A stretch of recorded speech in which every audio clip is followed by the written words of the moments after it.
এই সরকারের সময় হওয়াটাই সবচেয়ে বেশি আমি কি বলবো এটাকে আমাদের এক্সপেকটেশনটা সবচেয়ে বেশি সরকারের প্রতি থাকবে।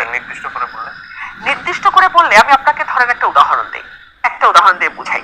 এই যে আমাদের বিএনপির ইশরাক, উনি মেয়র হবেন কি হবেন না, কি চমৎকার একটা বল টানাটানি আমরা দেখছি নির্বাহী এবং ইয়ের মধ্যে, জুডিশিয়ারির মধ্যে। কিরকম? জুডিশিয়ারি মানে অ্যাপেলেট ডিভিশন সরাসরি কিছু বলছে না, তারা এটা ছেড়ে দিচ্ছে ইসির উপরে।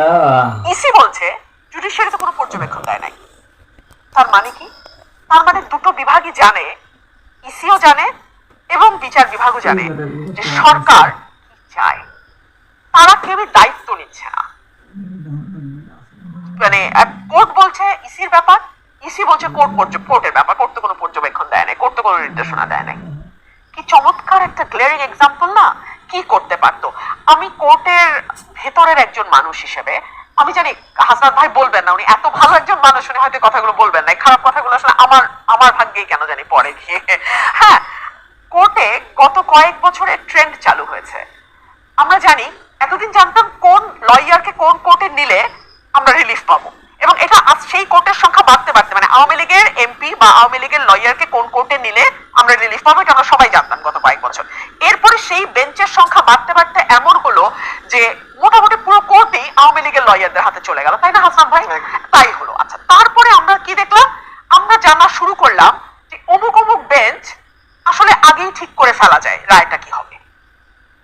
এটা কিন্তু হাসান ভাই খুব ভালো জানে। এখন কি সেই জায়গায় বিএনপির আইনজীবীদের নিয়ে যাওয়ার প্রবণতা আপনার চোখে পড়ছে? হ্যাঁ, পড়ছে, নিশ্চয়ই পড়ছে। কেন পড়বে? এখন তো পুরো ভ্যাকুয়াম। এখন তো আপনি যাকেই ধরবেন সেই বিএনপির আইনজীবী। এটাও একটা মজার খেলা।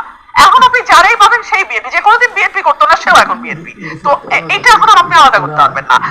তো এই একটা নতুন চালু, এই জায়গাটাতে জজ নিয়োগের একটা প্রজ্ঞাপন জারি হয়েছে, একটা প্রজ্ঞাপন এখন এসছে। কিন্তু তার আগে আমরা জানি অনেকে জজ নিয়োগ হয়ে গেছে। এটার মধ্যে তো কোনো স্বচ্ছতা নাই। এই সরকার কি পারতো না জজ নিয়োগের একটা অধ্যাদেশ জারি করতে? কারা কারা জজ হবে? এই জজ নিয়োগের আইন নিয়ে কি আমরা কম চিৎকার করছি যে একটা জজ নিয়োগের আইন থাকা উচিত? কোন দলীয় সরকার করে নাই, বিকজ তারা তাদের লোককে জজ বানাইতে চাইছে। এটাই তো খেলাটা, তাই তো নাকি কাইম ভাই? এটাই তো খেলা। আচ্ছা, এইটা যদি খেলা হয়, বেঁধে দেওয়া হলো। আপনিও জুডিশিয়ারির, আপনি কি জানেন না যে এই আইন প্রথমত কোন আইন এখনো হয় নাই, এবং এই একটা সার্কুলার আসার আগেই অনেকে জজ হয়ে গেছে, এটা তো আপনিও জানেন মঞ্জুর। এরা ধরলাম এরা হচ্ছে মোস্ট মানে ডিজার্ভিং ক্যান্ডিডেট, কিন্তু একটা স্বচ্ছতা তো লাগবে। মানে চিপা দিয়ে কে জজ হয়ে গেল আমরা জানলাম না, এটা তো হইতে পারে না। বাংলাদেশের সর্বোচ্চ আদালতের বিচারক নিয়োগের তো একটা স্বচ্ছ প্রক্রিয়া দরকার, নাকি? এখন যে প্রক্রিয়াটার কথা বলা হচ্ছে সেটার ব্যাপারে আপনার মত? এখনো তো সেই প্রক্রিয়া অনুসরণ করে কাউকে, এখন প্রক্রিয়া, হ্যাঁ, কিন্তু কোন অধ্যাদেশ কি এসছে? একটা অর্ডিন্যান্সের ভিত্তিতে একটা প্রজ্ঞাপন দিয়েছে। আচ্ছা, যদি সেটা হয় তারপরে কি কোনো জজ নিয়োগ হয়েছে? না, এখনো হয় নাই। আমরা জানি এখনো অ্যাপ্লিকেশন গুলো জমা নেওয়া হচ্ছে, কিন্তু আমি তো সেটাই বলছি, তার আগেই কেন জজ নিয়োগ হলো? দরকার কি ছিল? এই 9 মাসেও তো জজ নিয়োগ হয়েছে। আই এম কোয়েশ্চেনিং দ্যাট, যে ওই প্রথম ধাক্কায় যাদেরকে জজ নিয়োগ করা হয়েছে, আমি তাদের কারো বিরুদ্ধে না, মানে একটু বোঝার চেষ্টা করেন সবাই।